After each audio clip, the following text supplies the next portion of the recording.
City of Stevens Point Bicycle and Pedestrian Street Safety Commission meeting, recorded July 28, 2022. Call this meeting to order. Roll call. O'Mara? Here. Frostman? Here. Carlson? Here. Cole? Here. And Finn. Here. 5-0.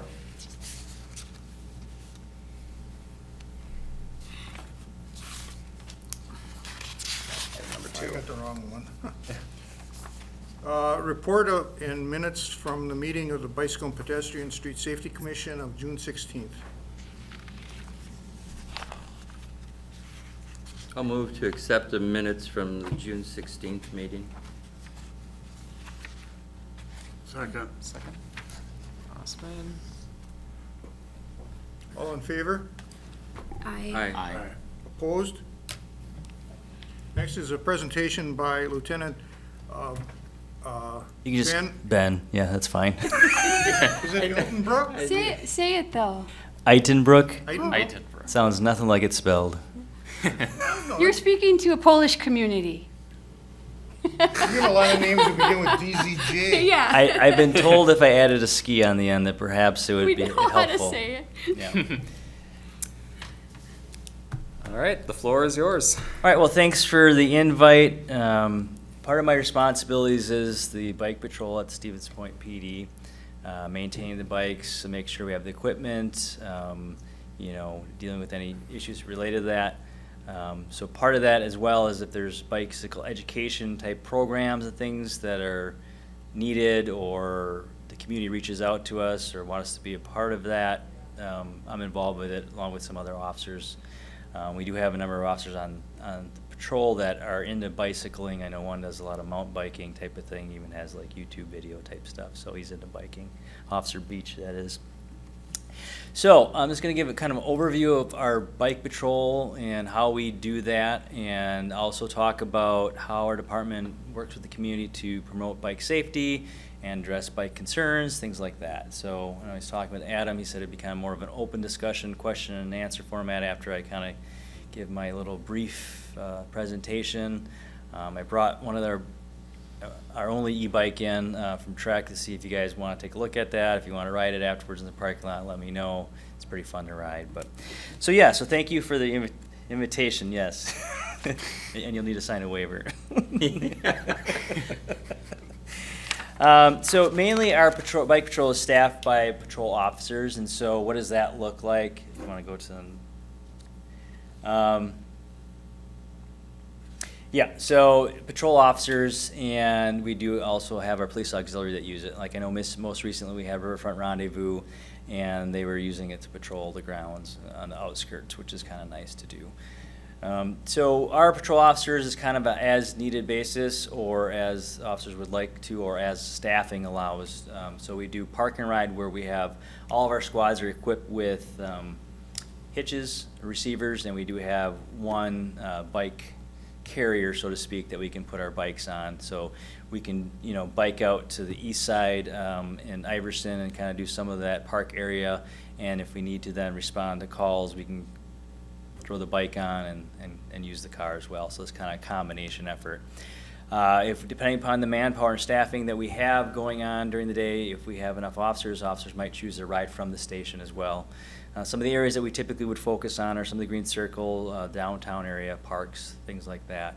So those are focused areas by schools, where kids are going to be at, and things like that. Let's see here. Some of the other uses that we have for larger events or parades, also we do use them like for focused patrol areas, like directed patrols. As an example, if we have issues with people going and breaking into cars in a certain neighborhood, alleys and things like that, if you're using a squad car, you're going to hear the car coming, you're going to see the lights. So if we're able to utilize the bikes, we'll do that as well. I know in the past, when I was a school liaison officer, we used bike patrol in the downtown area when we were having issues with nuisance ordinance type stuff, or drugs or tobacco, that type of stuff. It was very effective in enforcement efforts with that. So I'm just going to kind of talk about our bike fleet. So if you want to go to the one with the picture of all the bikes and so forth. Go Beginning. past Yep. it. There we go. going a little out of order. So in 2018, the Heartland Bike Club donated a Trek e-bike to our bike patrol. It's been in service since then. Our officers do enjoy riding it once they get used to it, and I caution them not to go too fast because you got to be able to stop. So we want to make sure we are able to have our officers safely ride it. We also have other pedal bikes, so we have a total of 5 bikes with e-bike and 4 other Trek pedal bikes that we utilize from time to time. Most of the bikes are, I'll just kind of go over it. I don't need to stay with the microphone, but they're equipped mostly as like mountain bikes for the most part. Fatter tires so they can go over up curves, no problems, and downstairs. We're going to have, obviously our lights equipped and things like that, but we have additional emergency warning lights. No sirens, so you got to make your own sound. So, yeah. Anyhow, so in the back we have packs and some emergency supplies type stuff, maybe some first aid, and whatever else we might need, traffic vests and things like that. So it kind of takes care of what we need. We have helmets available for the officers, and they're able, when they're on bike patrol, to utilize shorts and more comfortable uniform. With our vest carriers we have, it helps us breathe and be a little more comfortable when we're doing that. Ben, what's the top speed on that? Well, as is it Cole? Yes. He was saying and showing that it's like, it says 28, so I've been up to like 25. It said. Oh, wow. The thing is, you want to be able to do it safely and stop. Yeah, so right. that's the thing. Yeah. So it's very nice, but it's different. Our officers are getting familiarized with the e-bikes compared to using a pedal bike. Stopping and different types of maneuvers are going to be different because of the speed and so forth. So. Good question. So yeah, so the battery lasts pretty long, and we can cover a fair amount of distance. It helps keep officers, kind of stamina up, if you will. So when we do respond to calls, we're not sitting there just heavy breathing and kind of out of breath and not able to act. So, all right. We talked about deployment. So as far as education, so let's go to education. So some things that we have done, like once a year, I try to do some type of bicycle education type days or events. I've gone to some, most recently attended a bike rodeo that was put on by, I think, Alder Johnson for the Friends of Emerson Park type of thing. I know one of the staff from Jefferson School kind of organized the bike rodeo, but asked that we show up. I'll do like safety days in conjunction with the Stevens Point Child Passenger Safety Center, and they help us out with donating helmets or fitting helmets, which is really important because a lot of times you see kids with helmets and they got it like, because of their hair, even my kids, Dad, I'm not wearing it that way. Well, let's make sure it works. And also, if you go online, there's a YouTube video I worked with recently with local Girl Scouts to do like informational video about bike lanes and things like that. So in addition to that, just general for most of our officers, whether they're on bike or just in patrol, our officers organization has purchased like Belts bucks and Carl D's bucks, and so when we see kids wearing helmets or properly riding their bike or things like that, it's a good kind of reward to say, hey, thanks for wearing your helmet, thanks for signaling and all that type of stuff. So kind of positive reinforcement as opposed to punitive writing tickets or things like that. Hopefully that goes a long way. So let's go to statistics. So I called down to, or emailed down to Madison and asked that, I was curious, so what are statistics as far as crashes and things like that in Portage County? So these are the numbers from 2017 through 2022 so far. As you can see, there are different columns as far as people injured, people killed, as far as fatals, injury, property damage, and total crashes. It seems like a downward trend from what I'm seeing. You think the pandemic had anything to do with that downward trend? It's hard to say because, just my personal experience, people were buying more bikes and trying to get outside, Right. so I can't speak to as the why. I don't know, yeah. Yeah. What sort of documentation does the police department do on pedestrian and bicycle crashes?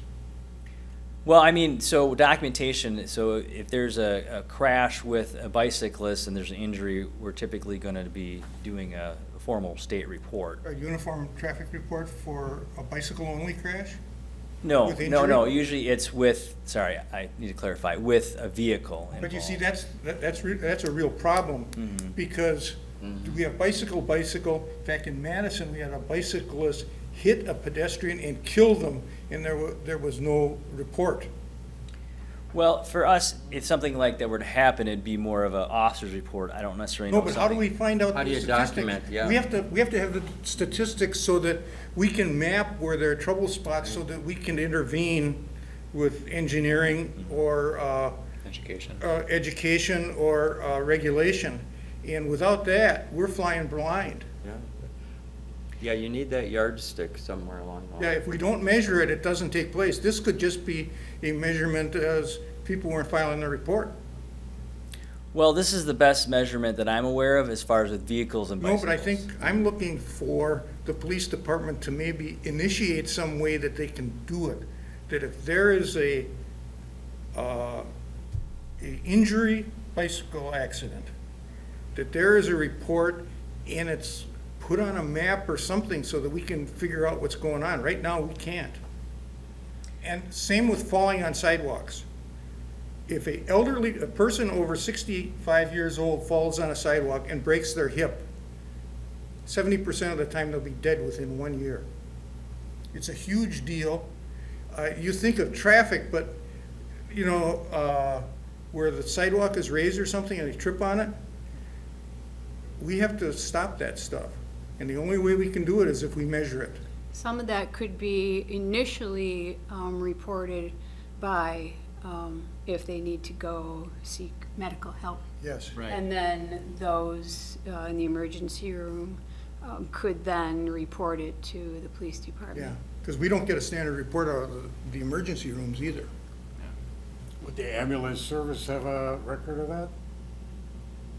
Probably. They might have a record of responding. I can't speak for them responding to the call. I know they have to do reports, but I don't necessarily know if they keep stats, like the reason for the injuries and things like that. Well, like 3 weeks ago on our Thursday night group ride by Phelps's Dairy, 6 of us were single file, and the chip seal was firm on the road. The 4th rider in line went off to the shoulder and came back across, and that rider, myself, and another rider went down. First responders from Stockton were there in 10 minutes. Ambulance was there like 5 minutes later. No police were there at all. The person that caused it, he went in the ambulance. I went to urgent care. And so, I mean, I was just thinking of the statistics here because it says Portage County, and that's Portage County. But that was caused, from possibly the road surface or the shoulder, not necessarily another car. And Ben, I'm going back, 15, 20 years in my ancient history here, but we were always steadily between 20 and 25 bike crashes a year in the city of Stevens Point. Injury or not, they were somehow documented then, because as a traffic sergeant, I would get heat about the number of bike accidents that we would have. And the biggest problem at that time was vehicles turning on a red light and somebody coming off the sidewalk hitting them, because they're entering the intersection at about 15 miles an hour, unlike a pedestrian at 5, and the vehicle's turning and the accident occurs. And the corridor on Division Street was always the big area for the bike crashes. But I'm just wondering, I think like other people, like Mike is here, boy, that number seems really low to me, somehow, some way, and I'm wondering if we're not capturing it somehow. And what can we do to capture it? Because, we could make a recommendation for an ordinance that says these statistics will be kept. Mm-hmm. I don't know if the police department wants to hear that. Who is in charge of records now? Well, I mean, Leanne Spoon is in charge of the Records Bureau. But I guess I would like to speak to I've been doing this job 23 years. Typically, the police are not getting contacted for the Right, most that's part. the if issue. it's- Yeah, it's So if we don't know what's reports to you. happening, It first isn't of all, happening. it's Yeah. not happening. Second of all, as far as crashes go, we go by what's mandated by the state for crash reporting. So beyond that, that's, you know, it might be documented in a short narrative CAD, but that's what statutorily we're required to do based on a vehicle versus bicycle. We're asking for above statutory because we would like to get it that we don't have the crashes. Yeah. And I know there are more than that just by reading the paper. And just for an example, Marion Division, let's say it's a car-bike accident. The bike front tire is all crumpled up, but nobody's hurt. A little dent on the car. You're not doing a report on that, are you? As long as there's not $1,000 of damage on the vehicle, Right. and there's no injury with a bicyclist. And it used to be a lower threshold for that report, so I don't know. Yeah. And just to clarify, so the state would not require reporting for bicyclist versus No. bicyclist or bicyclist versus Not that I'm pedestrian? aware of. Okay. Unless I there was know an that- injury. I know that they don't because the League of Wisconsin Bicyclists is trying to promote that bicycle crashes get on the uniform report. Well, the optimist in me would maybe like to think there's been some better education. There have been bike rodeos for younger riders. There are some painted lanes. People are becoming more aware of how to be careful biking and how to be careful driving when there are bike lanes. That's starting to happen, and we need to make sure, which is one of our charges, to make sure that that continues to happen too. But you see, I would like to see, is the marking that we're doing on Division Street, or on Clark Street, approaching Division Street, where we're telling people to be to the left side of the right turn lane, and I think that's the right thing, but is that working? Yeah. And unless we really document what's going on there, You don't know. we're just, and we're trying to do a better job here. Just something to think about. Okay. But it's nice to see the numbers are down, you know, yeah. That was encouraging Right. to me, so I don't know what the cause is, so I thought that was positive. And so then they also sent me Stevens Point, the numbers as well for similar, just with the city. With injuries and fatalities and injury, property damage for crashes.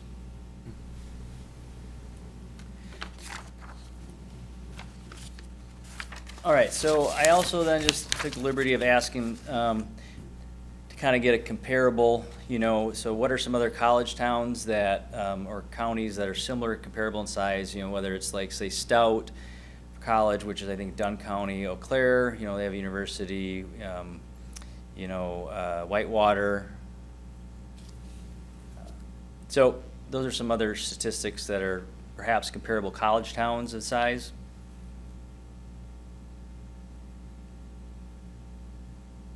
It's hard for me to see the numbers. I don't know if you could just point out a few of them. So is that saying, Could you see it? I'm sorry. Oh. yeah, I suppose I can turn around, but, Could oh, zoom- yeah, huh. So I can zoom in a little bit more, I think. But, Not the best clarity, but so the city compared with our city, or is that county? so so on the bottom, what I read it as is the cities are Oh, compared, okay. and then the counties Got it. would be the top graphic. Yeah. Eau Claire's bigger than we are, but, yeah, so some of those others, So I was kind of going for college town and or similar in size, kind of just. yeah. I think it'd be unfair if you compared, say, college town Madison or Milwaukee to Stevens Point, perhaps. Right, it seems that those kind of run down with the size that those communities Yeah, are. Eau though, Claire's also. probably the largest, as you Yeah. pointed out. Yeah. Yeah, you'd have to calculate the crashes per, probably miles of street, because you couldn't get vehicle miles very easily. Yeah. So lastly, after the crash statistics, I have enforcement data for us from January 21 to July 2020, or so 22. The asterisks would be warnings, you know, this does not include warnings like verbal stops, you know, or written warnings. You know, a majority of our enforcement if, for bicycles are gonna be, especially with, in my experience, with kids or young riders, talking about, hey, if you're riding on the roadway, you need to abide by stop signs and traffic signals. Do you know about hand signals? Take a little time and talk with them. And I think that's part of the reason why we had the ice cream belts bucks and Carl D's bucks types of things to hand out, to have that point of contact, talk about helmets and things like that. So basically what I have up here is from our TRAX state citation system. So bicycle citations are leading from left to right, and then you have like speeding, driving without a license, OWIs, things like that, traffic signals, pedestrian citations, safety belt citations, things like that.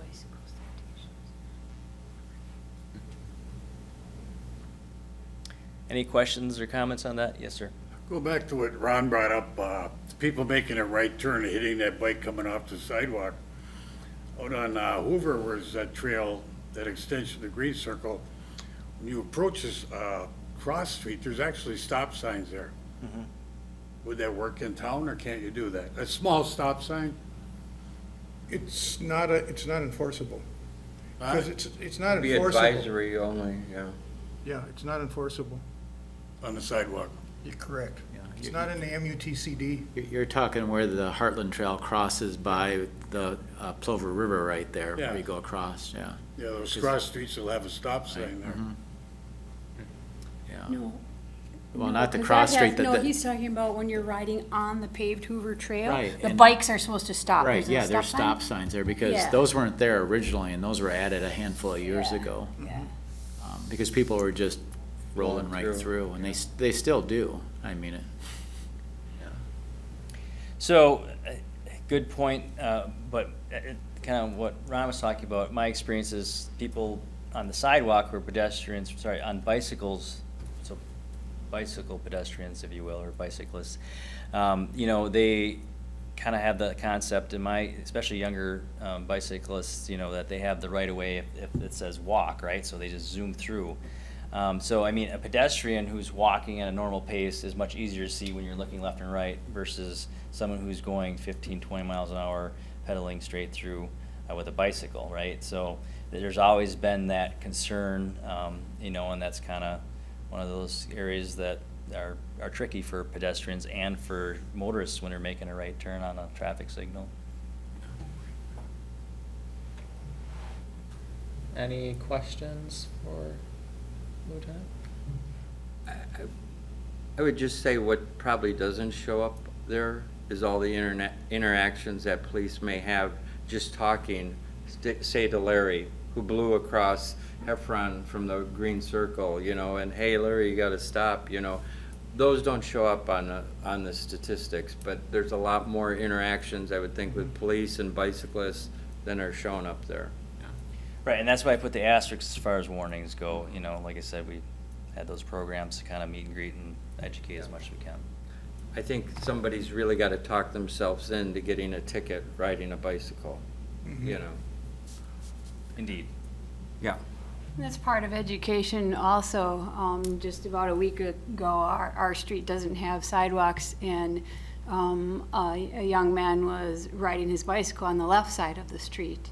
And I just said, you'll be safer if you ride your bike on the right side of the street with the traffic. So, and I've heard other people that have said they have mentioned to pedestrians to walk on the left, bike on the right, and I think more and more people are starting to care. And yes, with the police also just mentioning things. I think that's that really something- helps. That's all part of education. That's a community thing, not a actual event. Yeah, I talked to Chief Kuso a month or so ago, and I think maybe it's something this group can do. But where there are no sidewalks, boy, it's dangerous. Shoes on the left, wheels on the right. We've got to spread that campaign message, because I can't tell you, people walking 3 abreast with traffic are oblivious. Some have pods in their ears. They don't even know there's a car behind them. We've somehow got to get that word out, shoes on the left, wheels on the right, whatever, but, We have some signs on the green circle. Oh, that's the Yeah. town, that's Town Yeah. of Hall. yeah, town hall, but, And those are nice. yeah. And So, just I just, 2 cents, sorry. And I guess anecdotal evidence for those who are not abiding with, walking against traffic, biking with traffic. Is it more our younger population, just anecdotal evidence, No. or is it just universal across the board? In my regardless of age? neighborhood, it's across the board, but generally people my age or 10 years younger, you know, and I don't get it. Sometimes I'll have that conversation, but I thought, I'm not gonna get into it with somebody Yeah, on the it street here. depends on your Yeah, comfort level, right. but Yeah. where I have noticed, I've connected it with when more people started biking in 2020, that fewer of them knew some of the rules of the road, because in front of our house, it seemed to be that summer where first of all, there were a lot more people biking past our house and walking. And second of all, that it seemed that there were more and more that weren't aware of what, protocol they should be following. And I think it's because they were new to biking and or even new to walking outside a distance. So part of it is just we have some new people that are And on this, our roads. I think this just goes that we have to continue education throughout the year. And then just in fall, or early winter, we tell people to shovel sidewalks, which is the other big pedestrian deal. Yeah. And we have to do it every year, because there are new people every year. And how do you get that message out to them? That, it gets harder, it seems like, with basically just social media. There's no Yeah. print anymore, and Does the media have to do PSAs? You could do that on a PSA? You can do it on the radio, PSA? Yep. Ben has a great radio voice, he could do that. One question I had, Lieutenant, you mentioned that you either are currently or were a school liaison officer. I guess, is there practices that currently are not taught in schools that you think should be, or you've seen over the years that should be orchestrated as part of the school liaison officer's interaction with students regarding bike ped safety? So I was at PJ Jacobs for approximately 5 years and rotated out of that position back in 2008. So really to speak as to what curriculums or what they're teaching, Okay. I wouldn't have any information on that. I do supervise the liaison officers. I could talk to them about that, but I don't know as if that's a specific focus. I know we do a lot of educational type stuff for, used to be great gang resistance education, but now it's about positive choices and things like that, interactions. And I like I said, so from a, not necessarily liaison officer, but if there's a school that would like us to come and talk about bike safety, we do that. I do that at a private school here in town, and work with their kids and talk about those things. And Those usually- also, excuse me. Oh, yeah. So anytime I get like even a chance to talk to like kids come in for a tour at the PD, wherever else, one of my standard things, hey, do you know your bike signals? Do you know which side of the road? It's kind of one of those things that it's relatable because kids like bikes and hopefully they ride them. So it's kind of like a continual conversation. The state of Hawaii has a regular curriculum for bicycle safety. And it's taught as a mandatory Phi-Ed course. That's what I was just going to And mention, it'd they be the said Phi-Ed that- classes. And what they said is they said the two things they want to teach beginning bicyclists is how to get on the road and how to set up for a left-hand turn. Those were the two areas that they said kids get hit when they're going out between vehicles or in front of vehicles and trying to figure out how to negotiate a left-hand turn. They said if they do that, they have taken care of a very large percentage. But they go so far as to have classes going out with a guide in front and a guide in back and take them bicycling. Wow. But of course, they have a little different weather. Oh, yeah, they have summer year-round, yeah. Yes. No, I had that in middle school, where I went to grade school, so Yeah. I think it was, oh boy, 5th or 6th grade, kind of at that time where what you teach students they're gonna keep it in their head. Without a doubt. You know, And you have that in the curriculum in the fall or spring. fall, and then we Right. had a 30-mile bike ride in the spring. It's beautiful. Wow. But, awesome. Any other questions, comments for the? Let's go on to our walk-friendly community application results. Thank you for the very time. much. Good Thank job, you. Ben. I'm just gonna swap. You scared me when you talked Gents. about stopping and stuff with it. It's different. But that's an e-assist, isn't it? That's not an electric.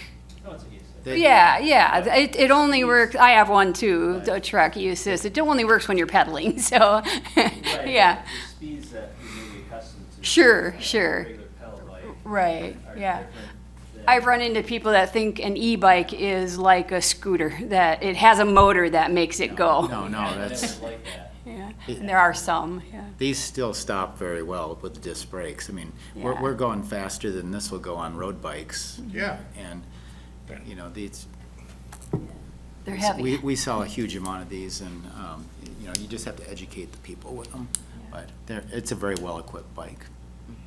Nice bike. I always say the rider can't outride their ability, Oh, so. All right, thank you. yeah. Thank Thank you, you. Ben. Have a good one. Have a good weekend. All right, we can get started with item number 4. So as you are all aware, the city was awarded a bronze level designation as a walk-friendly community. Just want to give shout out to First Commissioner Finn for bringing it to staff's attention about a year and a half ago, and then the rest of the commission for incorporating that as part of your goal setting sessions that we did about a year ago. So just again, a brief reminder about what is the Walk Friendly Community program. So it's an outside program that evaluates the city on 6 different criterias: status on walking, planning, education and encouragement, engineering, enforcement, and evaluation. And within each of those 6 categories, they rate the city one of 3 ways: either walk friendly, on the right track, or needs attention. And needs attention would be the worst of the 3. Walk friendly would be the best out of the 3. So you can see we score walk friendly on status of biking and in engineering, on the right track in both planning and encouragement slash education, and then needs attention on evaluation. And you'll note here, similar to what the League of American Bicyclists did for our bike friendly community application, they did not rate our performance in the realm of enforcement. That's an area where they were being a little bit more low-key in their evaluation. Now, they did not, both in walk-friendly and in bike-friendly, they did not exclude that outright, saying in future applications, we're not going to measure that. So, from my vantage point, I see this 2 ways. A, it's still important to focus on enforcement because that's one aspect of the charter of this commission. And then second, who knows, in 2024, when we have to renew our bike-friendly community scores, they may very well want to rate us in enforcement as well. So, Well, and just having Lieutenant Ben here, Yeah. this is saying, get your law enforcement agencies involved, have them, have safety programs. So he was speaking on mostly biking, but yeah, so ultimately, great. yeah, so ultimately I figured this conversation is more so discussing each of the areas here, what your general thoughts are. Are there areas where we as a commission should look into further as to prioritizing in the next 4 years? So I guess I'll kind of leave it open-ended, kick it back to the commission, general thoughts, general comments, what you would like to see going forward. I might share some general thoughts. First of all, Adam, great job doing the application. I know it was super detailed. Was. And there was a lot to it. And you can tell by their response, how much was to the application. And this response is really great, how they're pointing out, you did this and you are doing this, and they paid close attention to your app, but it also shows how much work you had to do. So thanks for doing that. The one thing that's brought up early is something called a complete streets policy. I don't know if we have anybody that's on Zoom listening in or anything, but just for the sake of the other commissioners also, what complete streets is it's actually at the federal level with the U.S. Department of Transportation. They have pages and pages on what they call complete streets. You just Google U.S. Department of Transportation complete streets and you'll get to those pages and pages and lots of links. And what they say, complete streets are streets designed and operated to enable safe use and support mobility for all users. Policies are set at the state, regional, and local levels and are frequently supported by roadway design guidelines, which is what point is kind of in the throes of right now with getting more bike lanes in and following the guidelines at the federal level and at the state level, including bicycle lanes, curb extensions, intersection treatments for bicycles, landscaping, separation buffers, and shared lane markings, which are called SHAROs. So at the federal level, lots of information. And at the state level, of course, we have the Wisconsin Bike Fed, who is one of our state advocates for street safety, mostly focusing on bicycle. But on their website, again, you have to just Google Wisconsin Bike Fed Complete Streets. In 2009, the Wisconsin State Legislature passed a Complete Streets law, which in part stated that the Wisconsin DOT shall refuse to provide any state and federal funds to highway reconstruction projects that don't include bicycle and pedestrian ways, that is sidewalks and or marked or unmarked bike lanes. And then they have a list of cities. So this is at the state level. The legislature approved of this, that we have a complete streets policy. And then the Bike Fed lists communities that have established that policy, and we are, of course, Stevens Point is on the list because we also had a resolution in 2018 to establish a complete streets policy. So just to clarify what that phrase means and to show how it's come down from the federal to the state to our city as far as complying with that and adapting it as we see fit, and therefore then to us, to the commission. Awesome. One comment I wanted to talk about related to sidewalks, and this I think kind of diverges between engineering and evaluation. So first off, I have been talking with Director Badoon, and it is the plan for later this fall, or later this year, early next year, to have a formalized sidewalk continuation plan in place that would really identify specific projects to target in the future, establish priorities. So that'll be something that once him and his staff produce that sidewalk continuation plan, that draft plan, he'll bring it back to this commission just for general comment. And secondly, I know this is something that the chair and I have been talking about earlier, is more so the evaluation of sidewalks. Namely, if you have lips in the pavement, if significant cracking that could pose a safety hazard. Unfortunately, right now, we don't have the staffing ability to walk the sidewalks to see areas where sidewalks deficient. Really, our policy is if you see an issue, contact city staff and we'll address it. Unfortunately, that's not a robust policy. That's not a robust initiative. There should be more. What that is, that's something that I'm sure we as a commission could talk about. One thing that I was thought of last week was, we do a walking rolling audit every August. Is that something that we could do every spring, say Mayish or so, when hopefully the frost is lifted, where reach out, solicit volunteers, and spend an afternoon walking the sidewalks. If you notice an issue where significant cracking, significant lips in the sidewalk, take a picture of it, send it to us, so we have that documentation in place. Because if we're right now relying solely on citizen input, naturally you're not going to see all the deficiencies. So, that's one idea that I thought of. Naturally, I think there's many different avenues one could look at for addressing that, but I think that would go a long ways with the evaluation of existing sidewalks, plus, like the chair mentioned earlier, mitigating any safety hazards over the spring, summer, and fall. So, I'd like, rather than having 20 or 30 volunteers out there, I'd like to have 26,535 volunteers out there. Yeah. And I think the way is, and it's lacking in today, if you're not on social media, you don't know what's going on.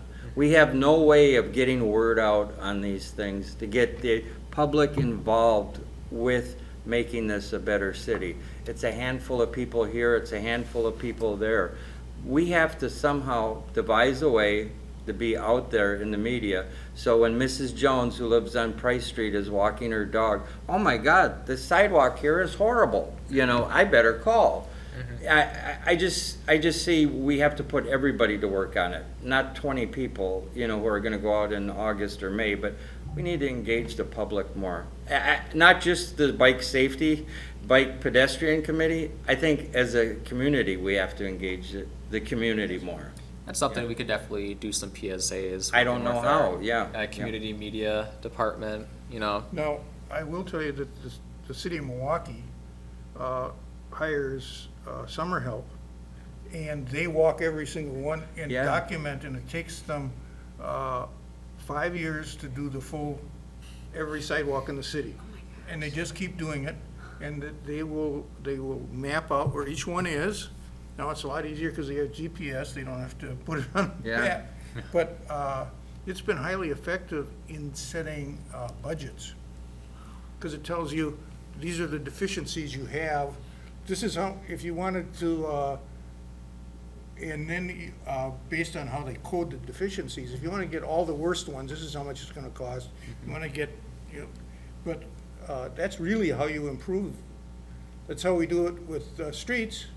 Yeah. Reading 1 through 10, Yeah, 1 through 8. Yeah, that's the way you do it, and, if you don't measure it, it doesn't happen. Exactly, it's not there. I don't think the city is ready to hire people to walk around on Well, the no, sidewalk. what if so- you found out they were eligible for like AmeriCorps or something like that? Oh, Something you could always. now there's look an into. idea. Yeah. Ultimately, like I told the chair last week, to be honest, I did not think evaluation would have been our worst category. But once you thought about it a little further, Yeah. it makes sense. And I think if they clearly see this is our weakest area, that should be the area that we target the most in the next 4 years. So, there's really no bad idea, hypothetically speaking, but there's a lot of different ways that we can meet that goal, improve our standing there. One last thing about the sidewalks. I think since the city has taken over the sidewalk repair and not the property owners, I have never seen as many sidewalks ripped up as I have this year. Missing 1 or 2 sections of it. Just driving here and there, oh boy, that sidewalk's ripped up. So I think the city is doing a good job right now, the best as they can, repairing sidewalks as they come up, but getting that information to them, I don't know how to do it. But, yeah. I'll be quiet now. It used to be the property owner had to pay for the repairs in front of their house. Now it's the city, so. And that was done, that was federal mandate. They said it was environmental justice. The neighborhoods where most people had to use the sidewalk because they didn't have cars Yeah. were also the ones that couldn't afford to pay for a sidewalk. So they said, that's why repair and replace now is universally. Yeah. One thing I liked that they mentioned, I believe it was in the planning section, and a reference in our application that we have the Portage County countywide bike ped plan that was adopted in 2014. It's 2022 right now. Now should really be a time where we Yes. take a hard look, see what have we accomplished, what goals are still left outstanding, and are there new goals that should be included? And that's been on the back of my mind as, you know, a fall, winter, spring project with this commission to really do a deep dive of that plan. Yeah, but the bike ped plan was countywide, and we're the only city in the county that is implementing it. Yeah. So, and we are keeping track. We do have the graphs where, you know, that you're marking, and we talk about it. Okay, we've completed this, we have this done. So that's a wonderful document. Yeah. Also, that shows those things that are in the bike ped plan and what Stevens Point has accomplished or what we're in the process of accomplishing. So in a way, I think that's our updating of it. Not sure if you included that document where we, you know. I can. I that know one what that we- document, yeah. Yeah, but that would show that, yes, without rewriting the whole plan, we as one of the towns in the county, are updating it as we're going But it along. wouldn't So I hurt- think it's fair to It do wouldn't that. hurt us as a committee, though, to look at the plan and reread it with fresh eyes and decide what do we want to emphasize, what can we, you know, say, well, you know, that's, Are there differing priorities? have the priorities. Than what we already have broken apart and put in that other document. Maybe You know, there are, but I think a just go close over look it. was made before too. But yeah, we could look at that again. And that's what an update is, but I think that would be a good. Was good that exercise for us. plan actually a mission statement? No, it's a plan. It's No, a it's a- Is there a full-fledged, mission statement? You should though? have it. You Yes. we all Yeah. have a hard copy of it it's a binder. and I can all send commission you a members. copy of it again. Yeah. It's a pretty beefy document. It's about It's a substantial. Couple hundred document. pages long, I think. Yeah, that's what our charge is. It's based on that county bike plan. And as So- Commissioner Finn, I mean, as Commissioner Finn mentioned, some sections of the plan won't relate to that. It's gonna be specific, specific just for the Village of Plover, or Village of Whiting, but, I mean, there's some universal broad goals that we as a county wanna see, and then there's specific goals that we as a city want to see. So I think it would be something that we could look at. Yeah, well, it's just the truth that we're the only city in the county that's implementing it, actually, so, yeah. Kudos to us, at least. I was on that committee. Yeah, you helped with, that was a huge undertaking. Long time ago, by it was all of you. a lot of meetings. Yep. It's a wonderful document, so, you probably have it, you two probably have it, digital, but there should be, the rest of us actually got, hardcover binders. And if either of you, any of the five of you want a physical copy, let me know and I Yeah. can print something off and mail it to you, or if you wanna pick it up. Yeah, I have the binder. But I think we could do a chapter every 1 or 2 months, and we could get through that. Oh, In some For months, sure. in some months, we could do two or three chapters, for sure. and it wouldn't be bad. We're 8 years removed. I mean, Yeah. there's, Yeah. arguably you should do it really every year would be preferred, but We can, at least do a really deep dive. Yes. So, but, okay, I guess, is there any other comments, questions as it relates to this agenda item? there being no further business, I adjourn the meeting. 2:48. A video of this meeting is available for viewing on the city's website, stevenspoint.com/videos.